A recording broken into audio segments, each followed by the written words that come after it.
Muy buenas noches a todos mis hermanos y hermanas que se encuentran conectados a esta hora de la noche de día domingo. De verdad le damos una muy cordial bienvenida y le agradecemos que nos acompañe a esta hora. Vamos a dar comienzo a nuestro servicio de meditación en el nombre de nuestro Señor Jesucristo.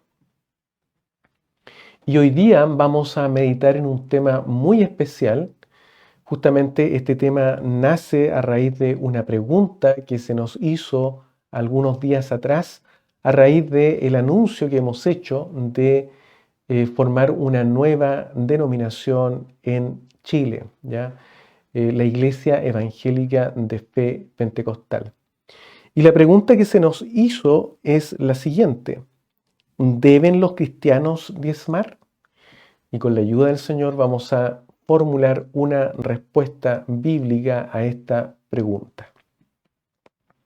Para ello vamos a dar lectura a la palabra del Señor en 2 Corintios, el capítulo 9, versículos 6 y 7. Damos lectura en el nombre de nuestro Señor Jesucristo. Dice así: Pero esto digo, el que siembra escasamente, también segará escasamente, y el que siembra generosamente, generosamente segará. Cada uno dé como propuso en su corazón, no con tristeza ni por necesidad, porque Dios ama al dador alegre. Amén. Bueno, vamos a orar a Dios para que Él nos guíe en esta meditación. Oremos al Señor. Bendito Dios y Padre Santo Celestial, y gracias te damos, Señor, en esta hora por permitirnos estar frente a esta palabra maravillosa que tú pones delante de nosotros, una palabra que ha sido inspirada por ti, Padre amado, y te rogamos, Señor, que tú nos ayudes a meditar en ella. Dios mío, yo te ruego que me permitas ser ese instrumento en tus manos de tal manera, Padre amado, que yo solamente pueda repetir aquellas palabras que tú pongas en mi corazón. En esta hora, Señor amado, quisiera que tu Santo Espíritu me permitiera abrir el alma, Señor amado, para poder recibir esas palabras que tú quieres transmitir. Bendito Dios, como así también te ruego por mis hermanos que escuchan, para que ellos también puedan ser muy edificados a través de esta palabra maravillosa que tú pones delante de nosotros. Todo esto te lo rogamos en el nombre de Jesucristo nuestro Salvador. Amén. Esta pregunta es una pregunta muy interesante, muy legítima y que justamente en nuestro viaje a Chile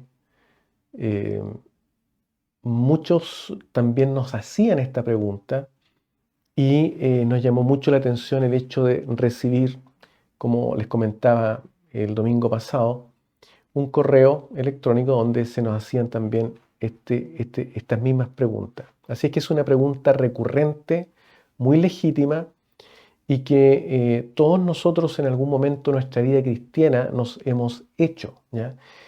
Y es importante que nosotros tengamos una perspectiva bíblica con respecto al diezmo.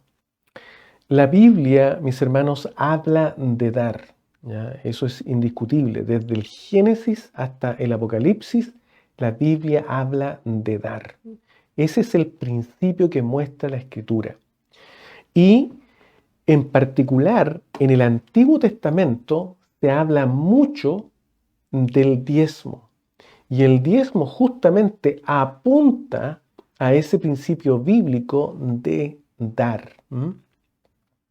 Así es que por eso es que es importante que usted formule una respuesta bíblica a esta pregunta y con la ayuda del Señor nosotros también vamos a tratar de hacer aquello. Dentro de esta respuesta que vamos a formular es lo que se conoce también como teología del diezmo, ¿ya? Ahora, lo primero que tenemos que mirar es qué es el diezmo, ¿ya? Y para entender un poquito acerca del diezmo, vamos a ver lo que nos dice el libro de Números, el capítulo 18, donde se habla acerca del diezmo, ¿ya? Usted puede leer justamente el capítulo 18 y de hecho en nuestras Biblias, si usted está usando la Biblia Reina y Valera de 1960, el título dice Sostenimiento de sacerdotes y levitas, ¿ya? Y justamente el diezmo es para eso, para sostener los sacerdotes y los levitas. Y usted puede leer todo el capítulo para que tenga un entendimiento mucho mayor. Yo no voy a leer todo el capítulo, pero sí hay algunos versículos en los cuales me quiero detener. Por ejemplo, en el versículo 20 dice, y Jehová dijo a Aarón, de la tierra de ellos no tendrás heredad. Los levitas y sacerdotes, ellos no podían tener heredad, ¿ya?, en la tierra. Ni entre ellos tendrás parte. ¿Y por qué? Y aquí el Señor les entrega la razón. Yo soy tu parte y tu heredad en medio de los hijos de Israel. ¿Por qué los sacerdotes y levitas no podían tener propiedades? Porque Dios era su heredad, ¿ya? Dios era su heredad. Y por eso es que el versículo 21 dice, y he aquí, yo he dado a los hijos de Leví todos los diezmos de Israel por heredad, por su ministerio, por cuanto ellos sirven en el ministerio del tabernáculo de reunión. ¿Se da cuenta? Interesante lo que nos entrega la palabra del Señor aquí. Ahora, la palabra diezmo se traduce de la palabra hebrea mahaser, ¿ya?, que significa la 10ª parte de lo que uno produce o gana.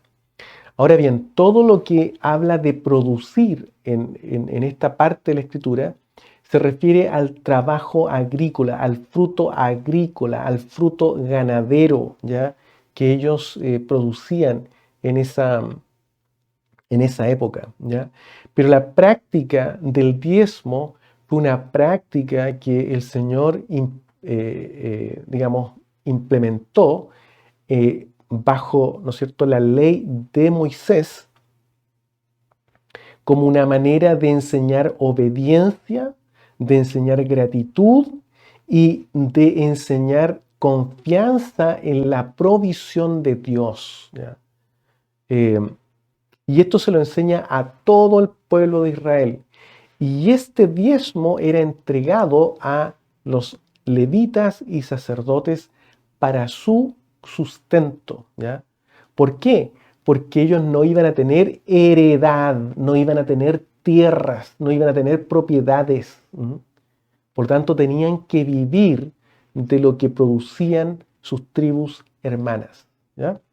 Esa es la idea del diezmo. Ahora, en el versículo 31 también hay algo muy interesante, ¿ya? Dice, y lo comeréis, hablando, ¿no es cierto?, de los productos que iban a traerles, ¿ya?, como parte del diezmo. Y lo comeréis en cualquier lugar, vosotros y vuestras familias, pues vuestra remuneración por vuestro ministerio en el tabernáculo de reunión es, ¿ya? El diezmo, mis hermanos, para los levitas representaba la remuneración por este ministerio que ellos tenían en el tabernáculo, es decir, por este servicio que ellos hacían de manera permanente en el templo del Señor. Entonces, el diezmo, mis hermanos, era una remuneración para la tribu de Leví, para los sacerdotes que servían en el templo, ¿ya? Ahora, en el versículo 23 vuelve a decir, mas los levitas harán el servicio del tabernáculo de reunión y ellos llevarán su iniquidad, estatuto perpetuo para vuestros descendientes, y no poseerán heredad entre los hijos de Israel. Lo vuelve a repetir. ¿Por qué? Porque Dios es la heredad para ellos, ¿ya? No lo terrenal, sino lo espiritual es la heredad para ellos. Así es que en el versículo 26 también les dice a los levitas: cuando toméis de los hijos de Israel los diezmos que os he dado de ellos por vuestra heredad, vosotros presentaréis de ellos en ofrenda mecida a Jehová el diezmo de los diezmos. Ellos también tenían que entregar el diezmo de los diezmos al sumo sacerdote, ¿ya? El versículo 24 también dice algo muy interesante, porque dice: porque a los levitas he dado por heredad los diezmos de los hijos de Israel, y dice que ofrecerán a Jehová en ofrenda, ¿ya? Los diezmos, mis hermanos, son es una ofrenda especial, ¿ya?, que el Señor instituyó, y que, como digo, representa la 10ª parte de lo que se produce o se gana. O en otras palabras, el 10% de lo que se produce o se gana, ¿ya? Bueno, esta es una parte donde se nos habla del diezmo, que era para el sostenimiento de sacerdotes y levitas, ¿ya?, dentro de la ley de Moisés. Ahora vamos a ir a Deuteronomio capítulo 14, porque ahí también se nos habla de diezmos, ¿ya? Si usted lee el capítulo 14 del libro de Deuteronomio, desde el versículo 22 hasta terminar, se habla acerca de la institución del diezmo, y es una ley, ¿ya? Dentro de la ley de Moisés, esto es un mandamiento, ¿ya? Es un mandamiento bíblico, es una ordenanza, es algo que se debe hacer, mi hermano, ¿ya?, dentro de la ley de Moisés. Pero desde el versículo 22 al 26, fíjese usted para qué se utilizaba el diezmo. Mire, dice el versículo 22: indefectiblemente diezmarás todo el producto del grano que rindiere tu campo cada año, y comerás delante de Jehová tu Dios en el lugar que Él escogiere para poner allí su nombre. El diezmo de tu grano, de tu vino y de tu aceite, y las primicias de tus manadas y de tus ganados, para que aprendas a temer a Jehová tu Dios todos los días, ¿ya? Mis hermanos, este diezmo era un diezmo ordenado, instituido por Dios para celebrar fiestas, para gozarse en el Señor, ¿ya? Y este diezmo, mis hermanos, en esta celebración tenía que participar la persona que diezmaba junto a su familia. ¿Dónde? En el lugar que Dios indicara. Y normalmente, mis hermanos, esto ocurría en la fiesta de la Pascua, en la fiesta de Pentecostés y en la fiesta de los tabernáculos. ¿Dónde? En Jerusalén, ¿ya?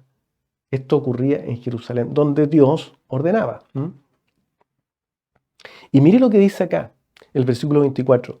Y si el camino fuere tan largo que no puedas llevarlo, por estar lejos de ti, el lugar que Jehová tu Dios hubiere escogido para poner en él su nombre, cuando Jehová tu Dios te bendijere, entonces lo venderás y guardarás el dinero en tu mano, y vendrás al lugar que Jehová tu Dios escogiere, y darás el dinero por todo lo que deseas, por vacas, por ovejas, por vino, por sidra, o por cualquier cosa que tú deseares, y comerás allí delante de Jehová tu Dios, y te alegrarás tú y tu familia. ¿Se da cuenta? O sea, ellos tenían que peregrinar a un lugar donde Dios les iba a indicar, y si era mucho lo que tenían que llevar para aquel lugar, entonces tenían que reducirlo a dinero, llevar el dinero, viajar todos juntos en esa peregrinación, y donde llegaran, entonces comprar lo que tenían que comprar. Pero todo esto, mi hermano, era para alegrarse, para celebrar, ¿ya? Adorar a Dios en una celebración donde ellos se gozaban con su familia, mi hermano. ¿Se da cuenta? Es otra ordenanza relacionada con el diezmo. Y también desde el versículo 27 al 29 se habla del diezmo también, pero que se reunía cada 3 años, ¿ya? Y ese diezmo era justamente para la gente vulnerable. Mire lo que dice acá. Y no desampararás al levita que habitare en tus poblaciones, porque no tiene parte ni heredad contigo. Nuevamente, ¿ya? Los levitas, ellos no tenían propiedades, no tenían tierra. Y dice, al fin de cada 3 años sacarás todo el diezmo de tus productos de aquel año y lo guardarás en tus ciudades. Y vendrá el levita que no tiene parte ni heredad contigo, y el extranjero, el huérfano y la viuda que hubiere en tus poblaciones, y comerán y serán saciados, para que Jehová tu Dios te bendiga en toda obra que tus manos hiciere. Entonces, también el diezmo, mi hermano, se usaba para sustentar a la gente vulnerable, ¿ya? Levitas que eran vulnerables, ¿ya? Que eran pobres, que no tenían, digamos, cómo celebrar el tema de las fiestas, ¿no es cierto? Gente viuda, mujeres viudas, ¿no es cierto? Huérfanos y extranjeros, en general gente pobre, mi hermano. Entonces, así es como se utiliza el diezmo bajo la ley de Moisés para sustentar el ministerio de levitas y sacerdotes en el templo, para celebrar las fiestas que el Señor Dios ordenara al pueblo de Israel, y celebrarla con la familia, y también, mis hermanos, para sustentar al pobre, al vulnerable, entre ellos levitas, viudas, huérfanos y extranjeros. También, mis hermanos, en el Antiguo Testamento hay un libro, en el último libro del Antiguo Testamento, en el libro de Malaquías, se nos habla acerca del diezmo como parte del pacto antiguo, que es la ley de Moisés, ¿ya? Y justamente en el capítulo 3 usted puede ver, ¿no es cierto?, donde se nos habla acerca de ese tema, acerca del pago de los diezmos desde el versículo 6 en adelante. Pero, mis hermanos, porque el Señor había establecido a través de la ley de Moisés con el pueblo de Israel un pacto, había una relación, ¿ya?, entre Dios y los hombres de ese pueblo, ¿ya? Y por lo tanto, en esa época, cuando se escribe este libro, los mismos sacerdotes y levitas comienzan a transgredir este pacto. Y usted lo puede leer eso desde el versículo 1, del capítulo 1 en adelante. Por eso es que el versículo 1 del capítulo 1 dice: profecía de la palabra de Jehová contra Israel por medio de Malaquías. Y comienza Malaquías a hablarle duramente a los sacerdotes de esa época. Y producto de que ellos comienzan a distorsionar la ley, el mandamiento del Señor, empieza a faltar diezmo en la casa de Dios, ¿ya? Y por eso que Él los reprende duramente, porque los sacerdotes fallaban. Entonces esta práctica no se hacía como se debía hacer. Y por eso, mis hermanos, es que el diezmo, cuando uno estudia la teología del diezmo, se da cuenta que el diezmo, mis hermanos, es solo parte de la ley mosaica. Es una ofrenda especial que consiste en dar el 10% de lo que uno produce o gana, pero está dentro de la ley de Moisés. Es parte de la ley mosaica, ¿ya? Y por eso que es importante que nosotros tengamos claro, digamos, el tema del diezmo. Por supuesto, lo que estamos revisando rápidamente este tema, ¿ya? Ahora, la pregunta es, ¿debemos los cristianos diezmar? Esa es la pregunta. ya dijimos, esto es parte de la ley de Moisés. En la ley de Moisés esto está instituido y la pregunta es, ¿debemos los cristianos diezmar? Y la respuesta, mis hermanos, es no. Nosotros, los cristianos, no debemos diezmar. ¿Saben por qué? Porque nosotros ya no estamos bajo la ley de Moisés. Nosotros estamos sujetos a otro pacto, mis hermanos. Un pacto en el cual Jesucristo cumplió toda la ley de Moisés. Él cumple la ley por nosotros, ¿ya? Todo lo que tiene que ver con ritos, ¿ya?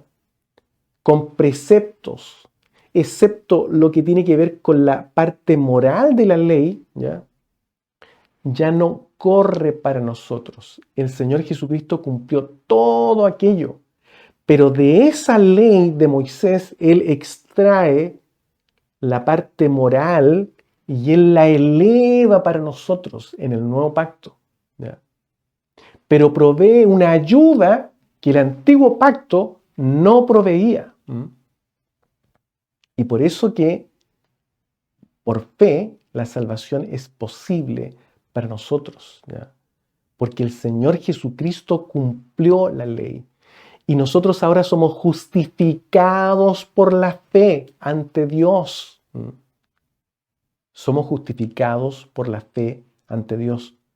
Por lo tanto, el diezmo, ni cualquier cosa que tenga que ver con la ley de Moisés, no es algo, mis hermanos, sobre la base nosotros contamos nuestra salvación. Es solamente por gracia, por medio de la fe, sobre la base por la cual nosotros contamos nuestra salvación. Por eso que Pablo decía, por gracia sois salvos, por medio de la fe. Y esto no de vosotros, pues es don de Dios, en Efesios capítulo 2, versículo 8. ¿Ya? Usted puede leer ese pasaje allí. Entonces nosotros ya no estamos bajo la ley, sino estamos bajo la gracia. Y eso también lo dice Pablo en Romanos capítulo 6, versículo 14. ¿Ya? Entonces, el diezmo para nosotros los cristianos no es un mandato bíblico. ¿Ya? No es un mandato bíblico. Para el pueblo de Israel, bajo la ley de Moisés, es un mandato bíblico. Pero para nosotros, no es, los cristianos, no es un mandato bíblico. ¿Ya? No es un mandato bíblico. Y como digo, nuestra relación con Cristo es sobre la base de la fe. ¿Ya? Y eso es importante que nosotros lo entendamos. Ahora, hay algunos pasajes que me gustaría que leyéramos porque son importantes. Por ejemplo, en Gálatas capítulo 3, versículo 23 al 25, dice lo siguiente. Mire, fíjese lo que dice acá Pablo. Pero antes que viniese la fe, estábamos confinados bajo la ley, encerrados para aquella fe que iba a ser revelada. De manera que la ley ha sido nuestro ayo, nuestro maestro, nuestro guía, ¿ya? Nuestro pedagogo, ¿ya? En el lenguaje original, para llevarnos a Cristo a fin de que fuésemos justificados por la fe. Pero mire lo que dice el versículo 25. Pero venida la fe, ya no estamos bajo ayo. Ya no estamos bajo ese maestro, ¿ya? Que es la ley. ¿Se da cuenta lo que dice Pablo acá? Veamos lo que nos dice Hebreo en el capítulo 7, ¿ya? Ahí también nos habla cosas maravillosas. Desde el versículo 12 al 22, yo no voy a leer todo, pero mire, voy a leer algunas cositas nada más. El versículo 12 dice, viene hablando el libro de Hebreos acerca de Jesucristo que entró por nosotros como precursor. Y dice que Él es hecho sumo sacerdote para siempre según el orden de Melquisedec, ¿ya? Y aquí se habla acerca de cómo Abraham, ¿no es cierto?, paga diezmos a Melquisedec. Pero estos diezmos que paga Abraham no son de lo que él produjo, ni de lo que él, ¿no es cierto?, ganó con su trabajo, sino que esto fue un botín de guerra, mi hermano. ¿Ya? Recuérdense ustedes que en el capítulo 14 de Génesis se habla acerca de 4 reyes que se enfrentan contra 5 reyes, y dentro de esos 5 reyes estaba el rey de Sodoma. Y estos 4 reyes vienen y ganan la guerra a estos 5 reyes y se llevan todo, mi hermano, los tesoros, las propiedades, qué sé yo, las mujeres, niños, personas, todo el pueblo se lo llevan cautivo, incluido Lot, que era el sobrino de Abraham. ¿Y qué es lo que hace Abraham? Cuando sabe esta noticia, se reúne con otros, digamos, del área, y van y reúnen cierta cantidad de gente, muy poca, y van a combatir a estos reyes, y Dios le concede la victoria a Abraham. Por eso que, si usted se fija bien, no se habla de la victoria de Abraham, se habla de la derrota de esos 4 reyes. Así es como la Biblia lo enseña. Porque fue Dios quien los derrotó a través de Abraham. Y eso es lo que sale Melquisedec a decirle a Abraham cuando él viene de regreso de haber derrotado a esos 4 reyes, ¿ya?, y haber recuperado todo, incluido a su sobrino. Sale Melquisedec y, mis hermanos, le trae vino y pan, le trae bendición. Este era un sacerdote del Dios Altísimo, como dice aquí la Escritura. Y dice que le sale a recibir, y Abraham le entrega de ese botín, de todo lo que él recolectó, ¿no es cierto?, y trajo de vuelta, el 10% y se lo paga. Y se lo da, se lo entrega. Y el 90% de lo que él recolecta en bienes se lo devuelve al rey de Sodoma. ¿Ya? Él no quedó con nada para sí. Usted lo puede leer eso en el capítulo 14 de Génesis. De modo que, aunque muchos dicen, pero el diezmo se encuentra antes de la ley de Moisés, justamente en ese pasaje, pero esa aplicación que está allí no es algo universal. De ahí no se puede extraer algo universal, aplicable a todos nosotros. ¿Ya? Pero mire, lo que dice el mismo escritor del libro de Hebreos, que habla acerca del sacerdocio en relación a Jesucristo. Dice el versículo 12 del capítulo 7, porque cambiado el sacerdocio, necesario es que haya también cambio de ley. Aquí lo que él está tratando de hablar, de argumentar el escritor, es que hay un cambio de sacerdocio, ¿ya? Los levitas ya dejan de ser sacerdotes y ahora hay un cambio de sacerdocio, ¿ya? El sacerdocio levítico ya no está vigente, sino que hay un nuevo sacerdocio. Y como hay un nuevo sacerdocio, es necesario también que haya un cambio de ley. Y nosotros estamos bajo el sacerdocio de Cristo, bajo otra ley, bajo otro pacto, ¿ya? Y por eso que el versículo 18 dice, queda pues abrogado el mandamiento anterior a causa de su debilidad e ineficacia. Queda cancelado, queda anulado el mandamiento anterior. Y en el versículo 22 vuelve a decir lo mismo del capítulo 7. Por tanto, Jesús es hecho fiador de un mejor pacto. El pacto en el cual estamos nosotros es mucho mejor que el pacto mosaico, de la ley de Moisés. Mucho mejor. ¿Ya? Así que usted y yo, mi hermano, estamos siendo beneficiarios de un pacto mucho mejor. mucho mejor. ¿Ya? Y en el capítulo 8, del versículo 6 al 13, usted también puede leer, ¿ya?, ese pasaje completo. Dice, hablando de Jesucristo, pero ahora tanto mejor ministerio es el suyo cuando es mediador de un mejor pacto, establecido sobre mejores promesas. Mire qué precioso es lo que nos enseña el Señor, ¿ya? Mucho mejor pacto es el pacto en el cual estamos nosotros ahora, que está establecido sobre mejores promesas. Y mire lo que dice el versículo 13. Al decir nuevo pacto, ha dado por viejo al primero. Y esa palabra viejo, ha dado por viejo, se puede traducir también como por obsoleto. Ha dado por obsoleto al primero. Y lo que se da por obsoleto y se envejece, está próximo a desaparecer. ¿Se da cuenta? Entonces, mis hermanos, nosotros estamos viviendo bajo otro pacto, ¿ya? La base de nuestra salvación es la fe en Jesucristo, de modo que no estamos sujetos a la ley de Moisés. Y el diezmo está confinado a la ley de Moisés.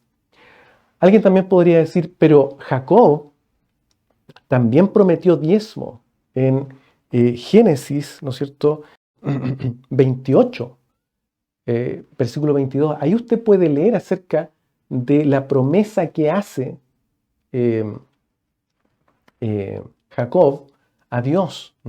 Si tú me ayudas, Señor, ¿no es cierto?, y me haces volver bien, en paz, y me bendices en este viaje, entonces yo apartaré el diezmo para ti, ¿ya? Bueno, esa es una promesa única que hace Jacob. Entonces, son eventos temporales que ocurren y que se describen en aquellos pasajes bíblicos que no son por sí solos la posibilidad de entregar una regla universal, mi hermano, que sea supra a el pacto de Moisés con el pueblo de Israel, ¿ya? Entonces, por lo tanto, no es correcto tratar de imponer el diezmo para nosotros los cristianos, ¿ya? De modo que la respuesta es no. Nosotros no debemos, como cristianos, diezmar, ¿ya? Sin embargo, lo que yo les comentaba al comienzo, desde el Génesis al Apocalipsis, mis hermanos, el principio bíblico es dar. El principio bíblico es dar, ¿ya? Y por eso es que Pablo acá enseña ese principio bíblico en 2 Corintios, en el capítulo 9, del versículo 6 al 7, lo que nosotros leímos. Dice, el que siembra escasamente también segará escasamente, y el que siembra generosamente, generosamente segará. Cada uno de como propuso en su corazón. Es una decisión, como usted lo sienta, como yo lo sienta. No con tristeza, ¿ya? No con arrepentimiento, es decir, que usted propone algo y luego se arrepiente, como le pasó a, ¿no es cierto?, como se describe en el capítulo 5 del libro de los Hechos, donde un matrimonio promete a Dios y luego se arrepiente. No, no tiene que haber arrepentimiento, ¿ya? Pero ¿por qué di esta plata, pucha? La necesitaba y ahora, ¿qué voy a hacer? Porque no tengo ese dinero. Y siento el dinero que di. No con tristeza. Eso es lo que dice la palabra del Señor. No con tristeza. Ni por necesidad. Esa palabra necesidad es compulsión, obligación, porque alguien me compele a que tengo que dar. Es decir, cuando alguien desde el púlpito comienza a tratar de hacerlo sentir culpable porque usted no da, entonces usted, si da, lo está haciendo por necesidad, porque lo están obligando a dar. Y la palabra del Señor dice que usted no debe hacer eso. Cada uno dé como propuso en su corazón, no con tristeza, ni por necesidad, porque Dios ama al dador alegre, porque Dios quiere tener una relación personal con usted de gozo, de paz, de alegría, mi hermano, de libertad, porque a libertad el Señor nos ha llamado. No a estar nuevamente en esclavitud, mi hermano. Además, mis hermanos, en el Nuevo Testamento, y usted puede leer en Mateo capítulo 6 del versículo 1 al 4, en el Sermón del Monte el Señor enseña también cómo se debe dar. El dar a Dios tiene que ser, mis hermanos, en silencio. Que no sepa tu izquierda lo que hace tu derecha. En silencio. Perdón.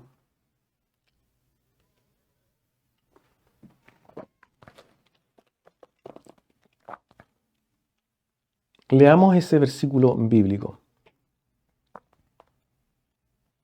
En Mateo capítulo 6, versículos 1 al 4. Mire lo que dice. Guardaos de hacer vuestra justicia delante de los hombres. ¿Ya? Dice, para ser vistos de ellos, de otra manera no tendréis recompensa de vuestro Padre que está en los cielos. Cuando pues des limosna, no hagas tocar trompeta delante de ti, como hacen los hipócritas en las sinagogas y en las calles para ser alabados por los hombres. De cierto os digo que ya tienen su recompensa. Mas cuando tú des limosna, no sepa tu izquierda lo que hace tu derecha, para que sea tu limosna en secreto, y tu Padre que ve en lo secreto, te recompensará en público. ¿Se da cuenta?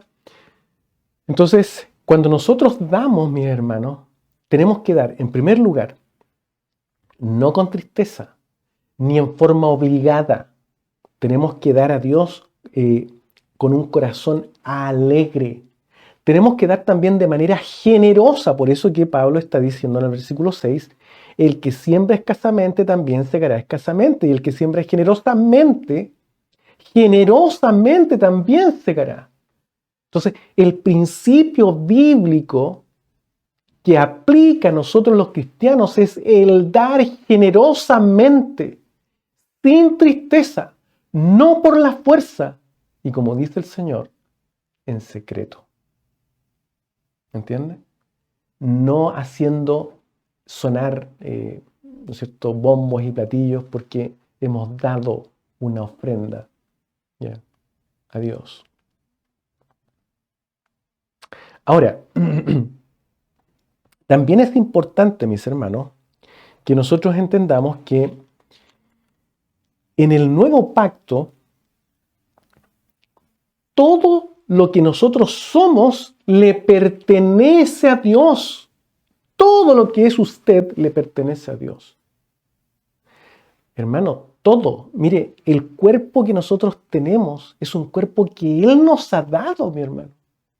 El cuerpo que usted tiene es un cuerpo que usted tiene que cuidarlo porque es el templo del Dios vivo y es el instrumento que usted tiene para poder interactuar en este mundo físico y poder también, mis hermanos, contemplar la belleza de este mundo físico. Es un privilegio para usted y para mí estar en este lugar, existir en este mundo. Por tanto, esto es ya, mi hermano, algo que le pertenece a Dios. Todo lo que nosotros somos le pertenece a Dios. La casa que usted tiene le pertenece a Dios. La salud que tenemos le pertenece a Dios. El dinero que tenemos en el banco, si usted tiene, le pertenece a Dios. El trabajo que usted tiene, ¿quién se lo dio? Dios. Todo le pertenece a Dios. Y por eso es que Pablo dice en 2 Corintios, en el capítulo 5, versículo 15, y por todos murió, para que los que viven ya no vivan para sí, sino para aquel que murió y resucitó por ellos. Es decir, usted y yo, dentro del nuevo pacto, por la fe en Jesucristo, dentro de este pacto de la gracia, que es el que nos gobierna a nosotros ahora, mis hermanos, estando dentro del reino de Dios, dentro del reino de los cielos, nosotros vivimos para Él. Todo es para Él, todo lo que nosotros somos. Todo. Incluso la vida, mi hermano, es para Él. Nuestra vida, si es necesario, es para Él.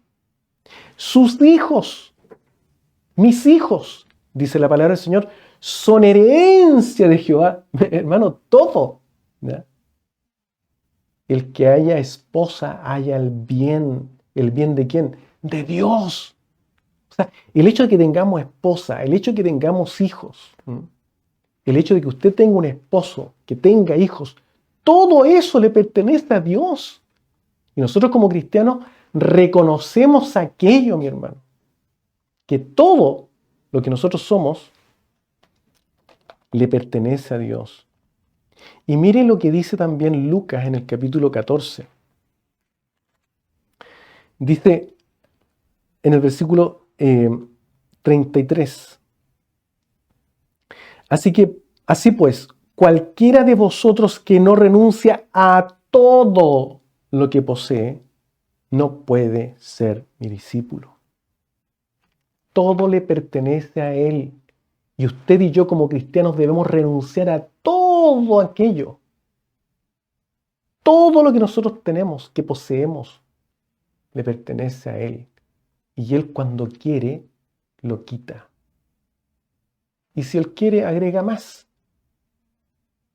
Por eso que Pablo, él decía, he aprendido a estar contento en lo mucho y en lo poco.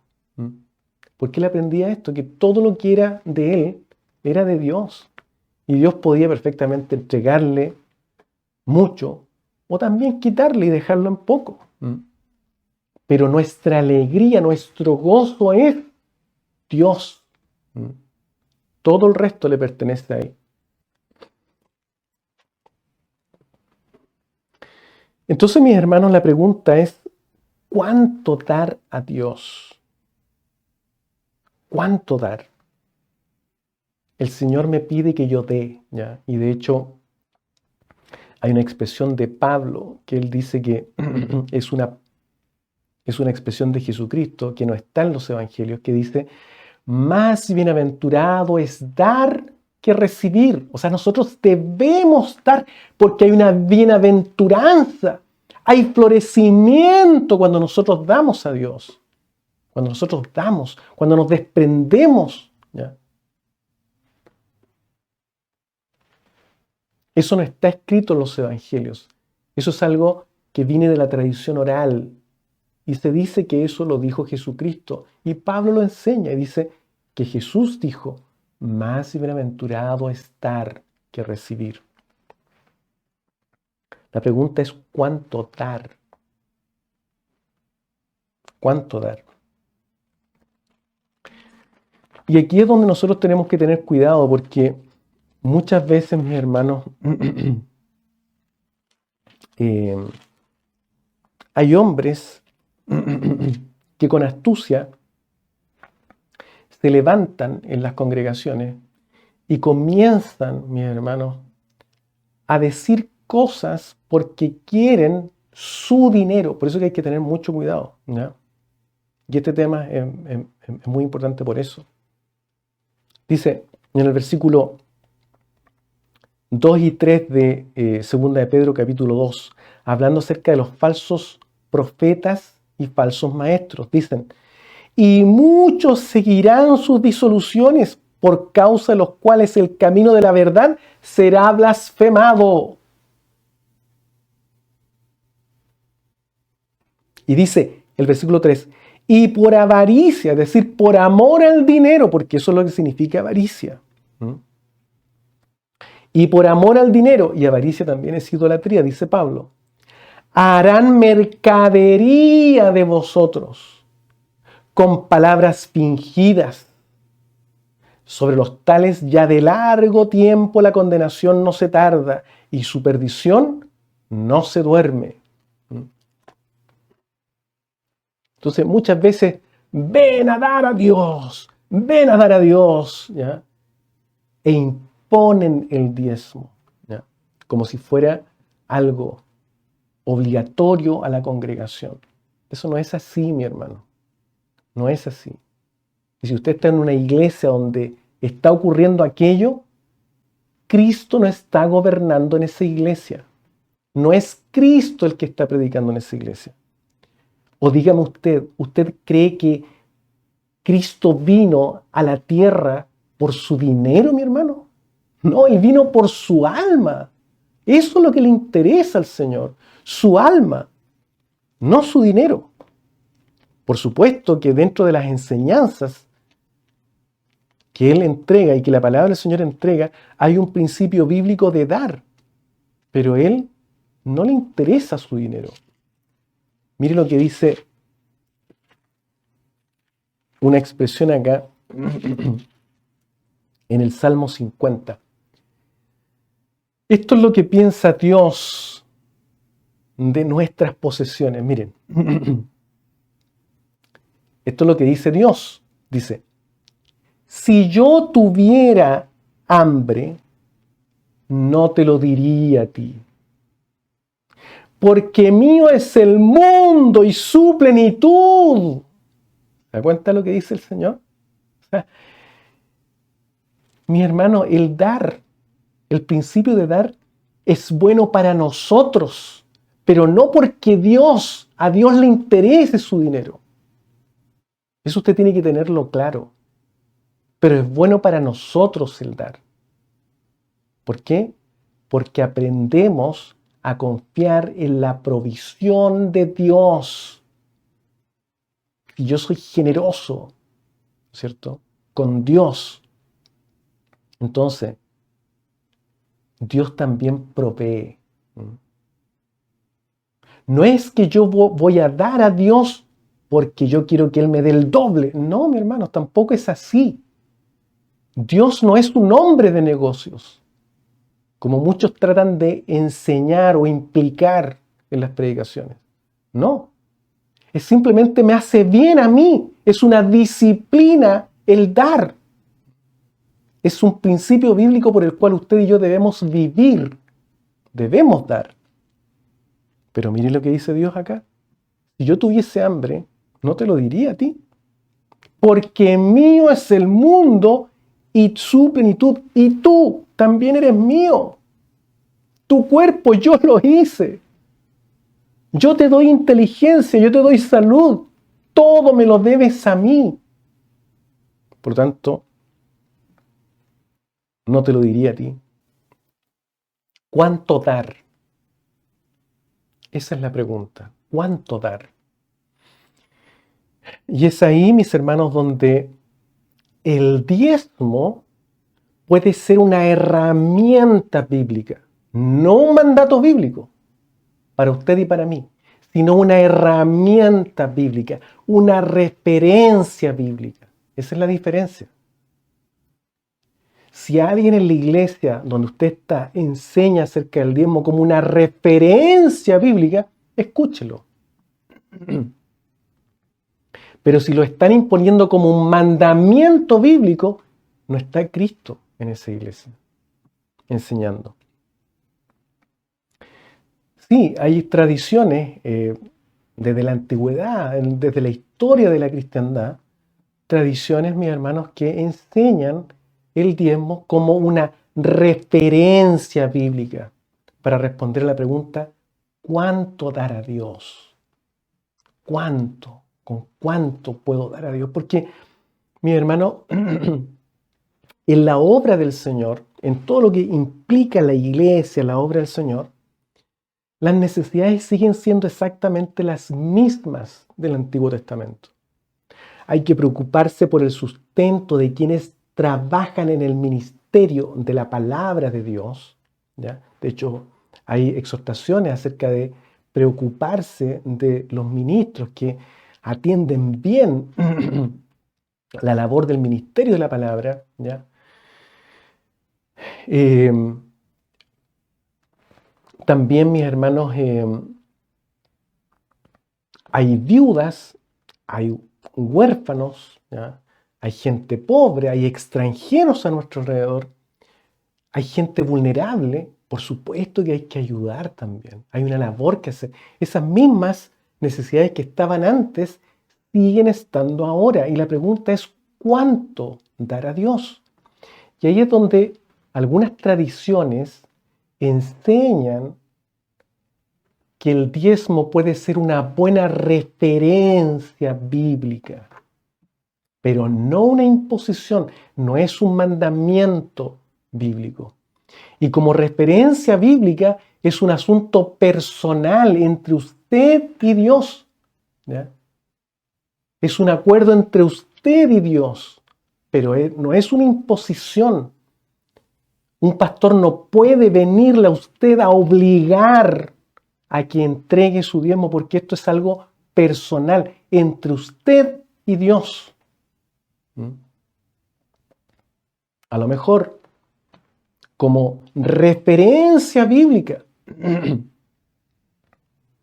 hay algunos que pudieran decir, bueno, yo voy a empezar a entregar el 10% de lo que produzco o gano, ¿ya? Está bien. ¿Es un mandamiento hacerlo así? No, pero si usted lo siente así, porque en base a lo que enseña Pablo, quiere hacerlo con generosidad, ¿ya? Quiere hacerlo porque así se lo propone en su corazón y no hay tristeza ni tampoco hay obligación de hacerlo. Simplemente porque se siente alegre de entregar al Señor aquello. Está bien, mi hermano, hágalo así. Hágalo así.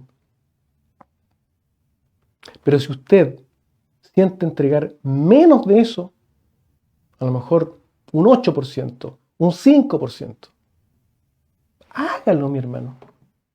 Hágalo. Si esto es conforme usted proponga en su corazón, ¿ya? Es una relación personal entre usted y Dios. Por eso es tan importante enfatizar en nuestra relación personal con Dios. Él me va a decir si incremento más, ¿no es cierto? O lo dejo como estoy. Pero eso es algo que en mi relación personal con el Señor, Él va a ir corrigiendo, ¿ya? Pero usted no está sujeto, ni estamos sujetos como cristianos, al diezmo. Si usted lo siente así, hágalo, ¿ya? Lo que usted no puede hacer es no dar a Dios. Tiene que dar a Dios. Tenemos que dar a Dios. ¿Pero cuánto? Eso convérselo con el Señor. Hay algunos que pueden sentir, bueno, voy a dar un 20% a Dios. Está bien, hágalo. Así es que, mis hermanos, nosotros tenemos que dar a Dios. Estamos llamados a dar a Dios. Si usted quiere y se pregunta, ¿cuánto tengo que dar a Dios? Bueno, convérselo con el Señor. Y si usted quiere tener una referencia bíblica, bueno, el diezmo puede ser una referencia, pero no es un mandamiento. No es un mandamiento para nosotros los cristianos. No es un mandamiento bíblico. Sí puede ser una referencia bíblica. Y claro, en algunas tradiciones cristianas se enseña el diezmo como una referencia bíblica, ¿ya? No como un mandamiento bíblico, como una referencia bíblica. Pero lo que ocurre es que a través de los años, esa tradición, ¿ya?, cuando no se enseña bien, se transmite y se transforma en legalismo dentro de la iglesia. Y eso perjudica a las congregaciones, ¿ya? Porque no cumplir con aquello, cuando esto es legalismo, entonces trae culpa cuando no se cumple o trae vergüenza, mi hermano, ¿ya? Y muchas veces desde el púlpito los predicadores se dedican a poner culpa y a avergonzar. Y eso no corresponde que se haga. Porque, insisto, estamos obligados a dar en el Nuevo Testamento. Tenemos que dar. ¿Ya? Tenemos que dar a Dios. ¿Ya? Pero el diezmo no es, mi hermano, un mandato bíblico. Ahora, la pregunta es, ¿a quién se debe entregar aquello que yo quiero dar? Eso es algo que vamos a responder la próxima reunión de meditación. Que el Señor nos bendiga para la honra y la gloria del Señor. Oremos al Señor. Bendito Dios y Padre Santo Celestial, gracias te damos, Señor, por esta palabra que tú nos das. Te rogamos tu misericordia, tu bondad. Te pedimos, Señor, que tú te glorifiques en nuestras vidas, que tú seas con nosotros, que tú nos guardes, Dios mío, y que tú, Señor amado, pongas en nosotros ese deseo de dar a ti de todo corazón,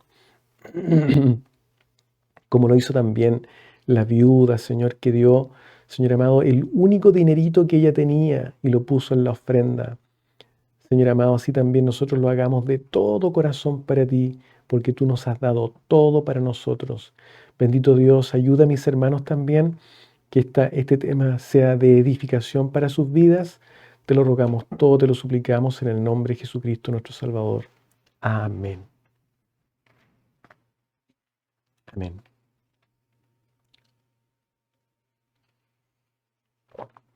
Bien, mis hermanos, los avisos son los siguientes. El día martes 21 vamos a tener oración en los hogares a las 6:30 hora de Illinois.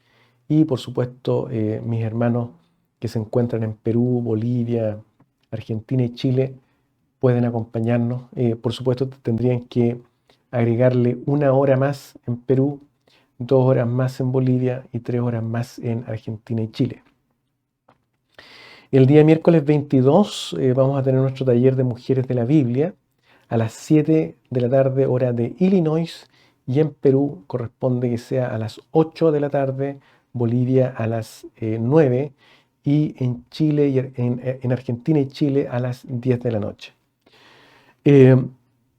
También reiterar que en Santiago y Viña del Mar se han comenzado las actividades de nuestra iglesia evangélica de fe pentecostal.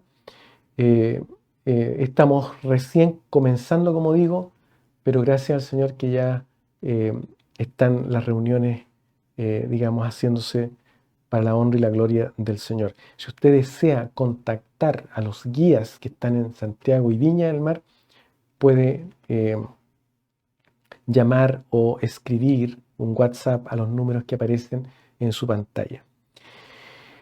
El día domingo 26 tenemos la escuela dominical a las 7 de la mañana hora de Illinois, 8 de la mañana hora de Perú, 9 de la mañana hora de Bolivia y 10 de la mañana hora de Argentina y Chile. Y por la tarde a las 6 de la la reunión de meditación a las 6 de la tarde hora de Illinois, 7 de la tarde hora de Perú, 9 de la tarde hora de Bolivia y 10 de la noche 9 de la noche hora de Argentina y Chile. Para el Señor sean toda la honra y la gloria, y agradecemos a Dios por estos avisos y estas actividades. Vamos entonces de inmediato a pedir la bendición a nuestro Señor. Bendito Dios y Padre Santo Celestial, gracias te damos, Señor, en esta hora por permitirnos haber meditado en tu palabra. Te rogamos tu bendición sobre cada uno de quienes estamos, Señor amado, a esta hora. Y también una bendición muy especial sobre aquellos que van a ver esta grabación con posterioridad. Dios mío, bendice, Dios mío, a todos mis hermanos, edifícalos con esta palabra maravillosa. Todo te lo rogamos, todo te lo suplicamos, en el nombre de Jesucristo nuestro Salvador. Amén. Que el Señor les bendiga.